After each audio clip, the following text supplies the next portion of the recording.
אודות לרבות מה למדנו. את יכולה לדבר איתנו על איך מתנהגים לאחים? איך צריך להתנהג? לאחים? כן. האחים הם גם המשפחה שלנו. בוודאי. האחים הם חלק מהמשפחה שלנו. זה לא משנה אם יש אחות גדולה או אחות קטנה, העיקר שיש אחים. ואיך צריך להתנהג אליהם? אם למשל אחותי הקטנה מאיה, היא בוכה בגלל משהו, אז אני רצה, אז אני הייתי מחכה אותה.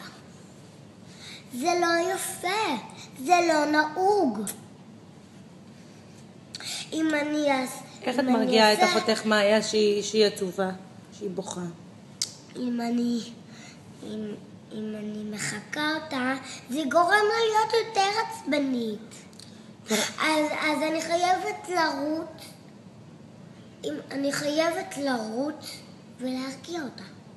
אם למשל אחותי הגדולה בוכה, בגלל שאולי עשיתי לה משהו כואב והיא לא התגברה על זה, אז אני רצה. ואני מרגיעה אותה. איך אני מרגיעה אותה? אני מביאה לה שיעורים, אני מביאה